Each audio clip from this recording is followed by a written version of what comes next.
मेरे ऊर्जा के स्रोत प्यारे बच्चों, सदा खुश रहो, सफलता तुम्हारे कदम चूमे। आज मैं आपको हिंदी के आधुनिक काव्य, जो आधुनिक हिंदी काव्य है, उसकी कहानी सुनाने जा रही हूँ आपको कि क्या कहानी है जो 1850 से शुरू हुई और अब तक चली आ रही है। हम सब जानते हैं बेटा कि हिंदी का जो साहित्य है उसके इतिहास को मोटे मोटे रूप में 4 भागों में बांटा गया है: आदिकाल, भक्तिकाल, रीतिकाल और आधुनिक काव्य। ये जो आधुनिक काव्य है ये किस तरीके से अस्तित्व में आया और इसने अपनी यात्रा कैसे तय की, इसकी कहानी आज मैं आपको सुनाने जा रही हूँ। आधुनिक काव्य, जैसा कि मैंने लिखा है, लगभग 1850 ईस्वी से प्रारंभ माना जाता है। थोड़ी सी कल्पना कीजिए, थोड़े अपने विचार के घोड़े दौड़ाइए कि इस समय हमारे भारत की स्थिति क्या थी। देखिए, इस समय हमारे भारत में अंग्रेज अच्छी तरीके से अपने कदम जमा चुके थे और इस तरीके से कदम जमा चुके थे कि उनकी जो प्रतिक्रियावादी नीतियां थी, जो उनकी शोषण और दमन की नीतियां थी, उसके विरुद्ध भारत में एक राष्ट्रीय चेतना जगने लगी थी। याद कीजिए, 1857 का प्रथम स्वतंत्रता संग्राम 1857 में हुआ था ना। तो इस समय हमारे भारत में एक राष्ट्रीय चेतना, जो रीति काल में श्रृंगार और जो प्रेम की भोगवादी दृष्टिकोण चल रहा था, वो उससे मोह भंग हुआ लोगों का और अब वो देशभक्ति के प्रति, राष्ट्रोद्धार के प्रति, सामाजिक सुधार के प्रति एक जागरण का काल आया। तो जैसा कि कहा जाता है कि साहित्य समाज का दर्पण होता है, तो जो समाज में दिखेगा वही तो साहित्य में दिखेगा।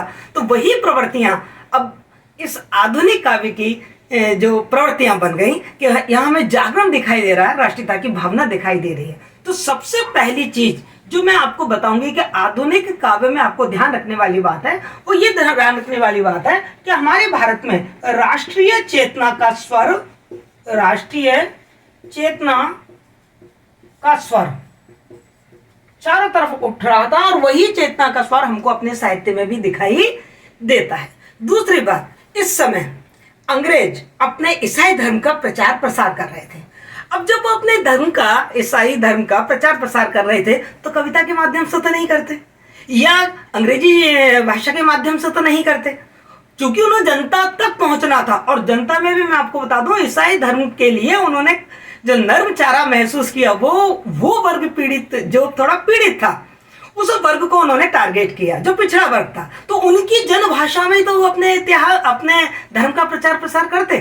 तो इस चक्कर में चूंकि ईसाई धर्म का प्रचार प्रसार हो रहा था, तो उन्होंने भारत की जो जनभाषा थी, भारत के जो लोगों की भाषा थी, उस भाषा को अपनाना शुरू किया। और उस चक्कर में भारत में हिंदी जो बोली थी, हिंदी की जो खड़ी बोली थी, वो अस्तित्व में आने लगी। तो दूसरी जो परिस्थिति है उसको ध्यान में रखिए, ईसाई धर्म का प्रचार।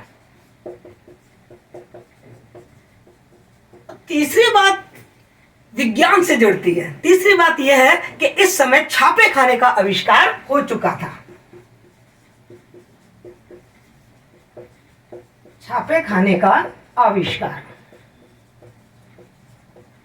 अब चूंकि छापे खाने का आविष्कार हो चुका था, तो जो रचनाएं थी वो छपने लगी।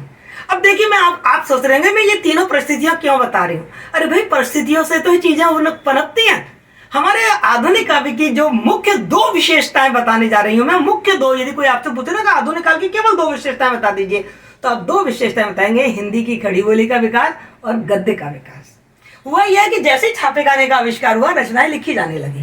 पहले रचनाएं लिखी नहीं जाती थी, तो उन्हें याद करने का अनिवार्यता थी, आवश्यकता थी, इसलिए वो पद्य में लिखी जाती थी, क्योंकि पद्य जल्दी से याद हो जाता है। अब याद करने की कोई आवश्यकता नहीं थी, अब रटने की कोई आवश्यकता नहीं थी, इसलिए खुले रूप से गद्य का विकास हुआ। और इसीलिए जो आधुनिक काल है, इसको गद्य काल भी कहते हैं। अब केवल कविता नहीं, अब कहानी, अब निबंध, अब उपन्यास, अब संस्मरण, इस तरीके की जो विधाएं थी, यात्रा वृत्तांत, वो हमारे सामने आने लगे। तो आधुनिक काल की 2 विशेषताओं की परिस्थितियां मैंने बताई हैं। चूंकि राष्ट्रीय चेतना का स्वर, तो राष्ट्रीय चेतना, अपने मन की भावना, राष्ट्रीयता की भावना हम अपनी ही भाषा में बता रहे हैं, क्योंकि राष्ट्रीय चेतना है, जो देशभक्ति की भावना है, अब जो अपना मातृभूमि के प्रति जो प्रेम है, वो अपनी भूमि, अपनी भाषा में बता सकते हैं। और उस समय जन जन की भाषा में जो हिंदी की खड़ी बोली थी, वो जाने लगी थी। तो हिंदी की खड़ी बोली का विकास हुआ, राष्ट्रीय चेतना। और दूसरी बात, ईसाई धर्म के प्रचार प्रसार के चक्कर में हिंदी का प्रयोग हुआ और पद्य के साथ साथ गद्य की विधाओं का भी जन्म हुआ। तो ये मैंने आपको थोड़ा सा आधुनिक काव्य की पृष्ठभूमि बताई है कि क्या परिस्थितियां थी और उन परिस्थितियों ने आधुनिक काव्य की प्रवृत्ति को कैसे प्रभावित किया। अब बात हम कर रहे हैं आधुनिक काव्य की। आधुनिक काव्य की मैं जो कहानी आपको सुनाने जा रही हूँ वो सुनाने जा रही हूँ आधुनिक काव्य की। जो हमारी कविता, हिंदी की कविता आदिकाल के वीर रस में डूबती हुई, भक्ति काल के शांत रस से नहाती हुई और रीति काल के श्रृंगार रस से अपना प्रसाधन करती हुई आधुनिक काल में जब पहुंची तो उस कविता का स्वरूप क्या बना उसे, और इस समय बहुत जल्दी जल्दी परिवर्तन हुए। जो परिवर्तन हो रहे हैं, लोगों की जो भाव विचार हैं, जो उनकी दृष्टिकोण है, वो बहुत जल्दी जल्दी परिवर्तित हो रहे हैं। और चूंकि व्यक्तियों की सोच और विचार, नए नए विचार आ रहे हैं, और केवल साहित्य में नहीं, कला में, अब धर्म में, दर्शन में, हर जगह आधुनिक हिंदी कविता का ये जो विकास क्रम है, इसको अलग अलग विद्वानों ने अपने दृष्टिकोण से अलग अलग तरीके से बांटा है। पर जो हमारे हिंदी संसार में जो सर्वमान्य वर्गीकरण है वो मैं आपको बताना चाहूँगी कि हिंदी जो आधुनिक हिंदी का जो काव्य है, इसकी जो कहानी है वो किसके चरणों से होकर गुजरी है। इसका जो सबसे पहला युग माना जाता है उसको कहते हैं भारतेंदु युग। ये भारतेंदु युग 1850 से और 1900 ईस्वी तक चला। जो दूसरा युग है उसको कहते हैं द्विवेदी युग। इसका जो काल है वो 1900 ईस्वी से लेके और 1920 ईस्वी तक माना जाता है। इसके बाद जो तीसरा युग आता है उसे हम कहते हैं छायावादी युग। और छायावादी युग की जो कविता है वो 1920 से स्टार्ट होती है लगभग और 1936 तक चलती रहती है। इसी बीच में एक स्वच्छंदतावादी कवि भी आए, जैसा रामधारी सिंह दिनकर है, हरिवंश राय बच्चन है, उनका प्रवेश भी हमारी हिंदी कविता में होता है। उसके बाद एक बहुत महत्वपूर्ण कविता के में मोड़ आता है और वो आता है प्रगतिवादी युग। ये जो प्रगतिवादी कविता है वो 1936 से लेके और 1943 तक ये काल माना जाता है प्रगतिवादी कविता का। अब प्रगतिवादी कविता के बाद जो कवि आए वो कुछ नए विचार, कुछ नए प्रयोग लेकर आए। उन्होंने हिंदी कविता में कुछ नए प्रयोग किए, तो उस युग को हम कहते हैं प्रयोगवादी युग। और ये युग आपका 1943 से लेके और 1950 तक चला। प्रयोग के बाद जो कविता अस्तित्व में आई, चूंकि वो उस समय नई थी इसलिए इसका नाम रख दिया नई कविता। जो 1950 से और अब तक मानी जाती है। फिर मैं आपको एक बात बता दूं, नई कविता के बाद भी साठोत्तरी कविता का नाम हम सुनते हैं, अब कविता का नाम हम सुनते हैं, नवगीत का नाम हम सुनते हैं। लेकिन ये जो कविता 1950 के बाद ये शुरू हुई, 1950 के बाद हमारी कविता में एक निर्णायक मोड़ आया। कारण था भारत आजाद हो चुका था। अब भारत चूंकि आजाद हो चुका था तो शुरू में तो हमारी बहुत आकांक्षाएं और इच्छाएं थी, चुनौतियां थी, और हम बहुत उत्साह से भरे हुए थे अपनी स्वतंत्रता को लेकर, और लग रहा था कि हमारी सारी समस्याएं समाप्त हो जाएंगी। लेकिन धीरे धीरे मोह भंग होता है, और मोह भंग होकर जो व्यक्ति का जीवन है वो कुंठा से और संत्रास से भर जाता है, निराशा और घुटन उसमें आ जाती है, व्यक्तिवाद उसमें उभर कर आता है। वो सारे जो विशेषताएं हैं वो हमारी कविता में आती चली गई हैं। और इन कविताओं को इसीलिए हम 1950 के बाद की जो कविता है उसको हम विशेषकर नई कविता जगह नए विचार आ रहे हैं। यहाँ इस वीडियो में मैं हिंदी काव्य की, हिंदी कविता के विकास क्रम के ये जो विभिन्न चरण हैं इनका बड़ा संक्षिप्त मैं आपको थोड़ी सा परिचय देती चली जाऊंगी, और उसके बाद मैं आपके हर युग पर एक इंडिपेंडेंट वीडियो बनाऊंगी। तो अभी हम शुरू करते हैं भारतेंदु युग। भारतेंदु जो युग है इसका नेतृत्व किया भारतेंदु हरिश्चंद्र ने। ये जो भारतेंदु युग है ये हिंदी कविता का जागरण काल कहा जाता है। क्यों? क्योंकि आप याद करिए, ये वो समय था जब भारत अंग्रेजों के विरुद्ध एक स्वतंत्रता संग्राम की घोषणा कर चुका था, 1857 की प्रथम स्वतंत्रता क्रांति। ये वो युग था जब ब्रह्म समाज और आर्य समाज और विवेकानंद के विचार हमारे समाज में आ रहे थे। मतलब एक नए विचार, एक नए दृष्टिकोण हमारे सामने रखा जा रहा था, न केवल साहित्य के क्षेत्र में बल्कि धर्म, दर्शन, चिंतन, इन सब के क्षेत्र में नई बातें हमारे सामने आ रही थी। तो भारतेंदु ने सारी चीजों को समेट कर उन्होंने इसको साहित्य का विषय बनाया। इसीलिए इस युग को साहित्य का प्रवेश द्वार भी कहा जाता है। इस युग में राष्ट्रोद्धार की बात हुई।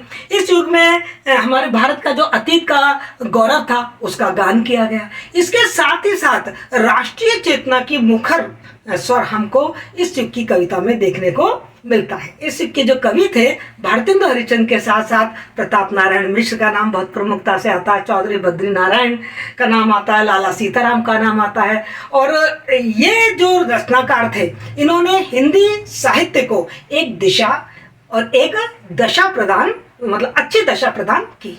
इसके बाद का जो युग है, जिसे मैं आपको द्विवेदी युग के नाम से पुकार रही हूँ, वो युग है जिसका नेतृत्व कर रहे थे महावीर प्रसाद द्विवेदी।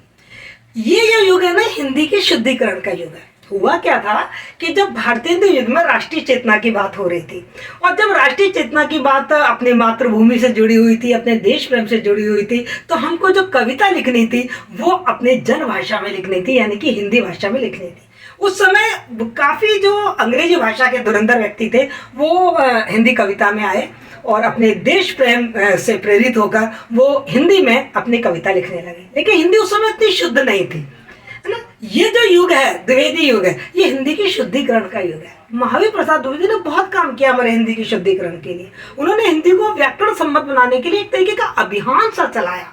और इस युग में इसीलिए जो खड़ी बोली थी, हिंदी की जो खड़ी बोली थी, वो हमारी कविता की संवाहिका बन गई। इस युग में राष्ट्रीय चेतना के साथ साथ सामाजिक और पौराणिक विषयों पर विस्तार से लिखा गया। जो समाज सुधार थे, जो समाज का पुनरुद्धार हो रहा था, उसके बारे में यहाँ पर बहुत ही विस्तार से कविताएं लिखी गई। श्रीधर पाठक है, आपके अयोध्या सिंह उपाध्याय हरिओद है, मैथिली शरण गुप्त है, गया प्रसाद शुक्ल है, रामचरित उपाध्याय है, राम नरेश त्रिपाठी हैं, गोपाल शरण सिंह है, जगन्नाथ प्रसाद रत्नाकर है। ये सब इस युग के प्रमुख कवि थे, जिन्होंने हमारी हिंदी कविता को एक सामाजिक पुनर्जागरण के युग में स्थापित किया। उसके बाद जो युग आता है वो है छायावादी युग।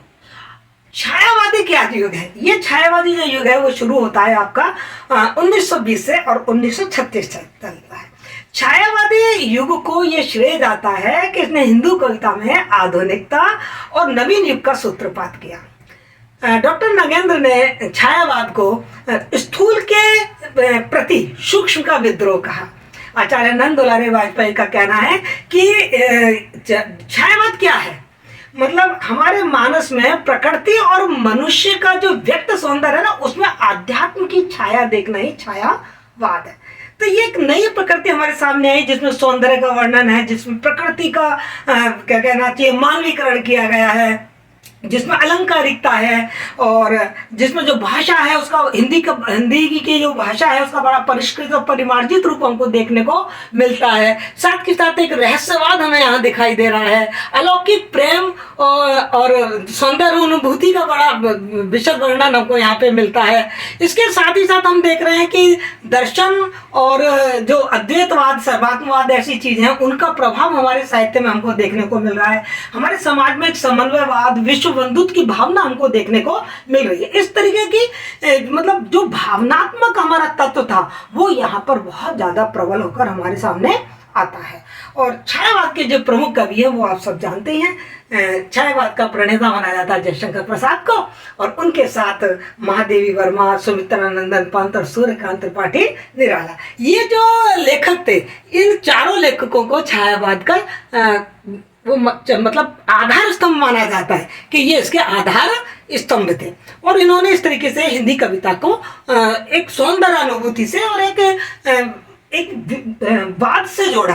लेकिन बाद में धीरे धीरे इसकी आलोचना होने लगी कि ये तो केवल कल्पना लोक में विचरण करते हैं, यथार्थ से दूर दूर तक कोई संबंध ही नहीं है।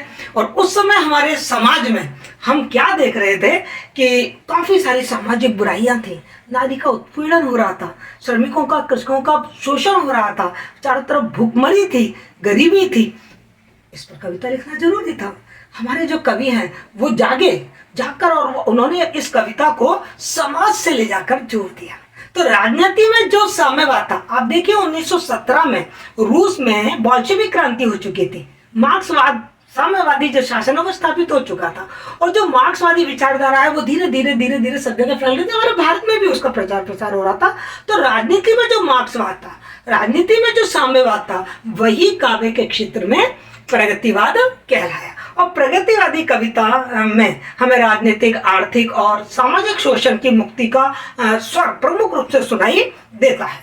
मतलब प्रगति शब्द का अर्थ क्या है? आगे चलना, बढ़ना, आगे बढ़ने में विश्वास रखना। तो प्रगतिवाद में यही दृष्टिकोण सामने रखा गया कि समाज को हम कैसे आगे लेकर जाएं। और इस कविता में हमको विशेषकर जो दिखाई देता है वो एक तो थोड़ी नास्तिकता दिखाई देती है, क्योंकि मार्क्सवाद का इन्होंने पालन किया तो ये धर्म, ईश्वर और परलोक के विरोधी हो गए। इन्होंने पूंजीवाद का बहुत विरोध किया, पूंजीपतियों की विरोधी कविताएं लिखी गई और शोषण को स्वर दिया गया, किसान और मजदूरों के शोषण को एक एक्सपोजर मिला, समाज में उनके लिए कविताएं लिखी गई, नारी के प्रति यथार्थवादी दृष्टिकोण अपनाया गया और वो शैली बहुत सरल और सहज और बिल्कुल जन भाषा में अपनी बात की गई। इससे के जो कवि थे प्रमुख रूप से जो छायावादी कवि थे ना, धीरे धीरे उन्हीं का दृष्टिकोण बदला है। देखो पहले निराला छायावादी कवि, लेकिन धीरे धीरे उनका दृष्टिकोण बदला और निराला प्रगतिवादी कविताएं लिखने लगे। ऐसे सुमित्रा नंदन पंत प्रकृति के सुकुमार कवि माने जाते हैं, छायावाद के प्रमुख कवि माने जाते हैं, लेकिन धीरे धीरे उनका स्वर बदला और उन्होंने भी प्रगतिवादी कविताएं लिखनी शुरू कर दी। इसके अलावा नरेंद्र शर्मा हैं, भगवती चरण वर्मा हैं, रामधारी सिंह दिनकर हैं, नवीन है, बालकृष्ण शर्मा, नवीन शिवमंगल सुमन है, त्रिलोचन है, केदारनाथ सिंह है, केदारनाथ अग्रवाल है। ये कुछ प्रमुख कवि थे जिन्होंने कविता को, हिंदी कविता को प्रगतिवादी स्वर दिया। इसके बाद जैसा मैंने आपको बताया कि 1936 के बाद नए प्रयोग हुए, नए उपमान, मतलब पुरानी चीजों को हटाकर नए उपमान, नए बिंब ये सृजित किया गए। और इसका नेतृत्व किया बहुत ही प्रसिद्ध हमारे कवि, आप सबने नाम सुन रखा है, अज्ञे जी, सच्चिदानंद हीरानंद वात्स्यायन अज्ञे। वो एक प्रयोगवादी कविता हमारे सामने लेकर आए। उन्होंने बोला भी है, उन्होंने खुद ने कहा कि जो प्रयोगवादी कवि हैं वो वास्तव में नवीन राहों के अन्वेषी हैं। ऐसा कह के उन्होंने प्रयोगवादी कवियों को हिंदी कविता के सामने रखा। उन्होंने प्रयोगवादी कवियों के लिए तीन तार सप्तक, मतलब एक तार सप्तक में 7 कवि लिए उन्होंने। इस तरीके से उन्होंने 3 तार सप्तक प्रस्तुत किए, जिसमें जो प्रसिद्ध प्रमुख कवि थे उसमें एक तो अज्ञे ही थे। अज्ञे के साथ नेमीचंद्र जैन है, मुक्तिबोध है, गजानन माधव मुक्तिबोध, भारत भूषण प्रभाकर माचवे, अग्रजा कुमार माथुर है, भवानी प्रसाद मिश्र हैं, धर्मवीर भारती हैं, रघुवीर सहाय हैं, नरेश मेहता हैं, शमशेर बहादुर सिंह हैं, और आपके केदारनाथ सिंह है, कुंवर नारायण है, विजय देव नारायण शाही है, सर्वेश्वर दयाल सक्सेना, ये सब प्रमुख प्रयोगवादी कवि हमारे सामने आते हैं। इसके बाद आती है नई कविता। नई कविता भारत की स्वतंत्रता के बाद लिखी गई, जिसके नए भावबोध थे, जिसके नए मूल्य थे, जिसका एक नूतन शिल्प विधान था। इसीलिए इस कविता को नई कविता के नाम से जाना जाता है। ये जो नई कविता थी, इस कविता में जैसे मैंने आपको बताया कि चूंकि आज़ादी के बाद हम सोच रहे थे कि शायद ये कोई जादू की छड़ी है, आज़ादी के मिलते ही हमारी सारी समस्याओं का समाधान हो जाएगा। जब नहीं हुआ तो हमारा मोह भंग हो गया और हमारा जीवन कुंठाओं से, संतरास से भर गया। हमारे जीवन में बहुत सारी विद्रूपताएं, विडंबनाएं आने लगी और नई कविता ने उन सब विसंगतियों की बड़ा यथार्थवादी और जो लघु मानव था, समाज में जो बिल्कुल पिछड़ा हुआ इंसान था, उसकी अनुभूतियों का बड़ा सजीव और वास्तविक चित्रण हमारे सामने रखा है। नई कविताओं के जो प्रमुख रचनाकार हैं, जिनमें मुझे कुछ नाम याद आ रहे हैं, आपके शमशेर बहादुर सिंह है, गिरिजा कुमार माथुर है, कुंवर नारायण है, धर्मवीर भारती हैं, दुष्यंत कुमार हैं, आपके विजय देव नारायण शाही है, रघुवीर सहाय हैं। ये कुछ नए कवि हैं जिन्होंने ये कविता हमारे सामने रखी। तो बेटा आपके कोर्स में मैंने वैसे आपको बताया कि नई कविता के बाद भी आप कुछ नाम सुनेंगे, साठोत्तरी कविता है, कविता है, नवगीता, ये नाम सुनेंगे, लेकिन आपके कोर्स में नई कविता तक ही बात कही गई है, इसलिए मैं नई कविता पर ही अपनी बात को आज समाप्त कर रही हूँ।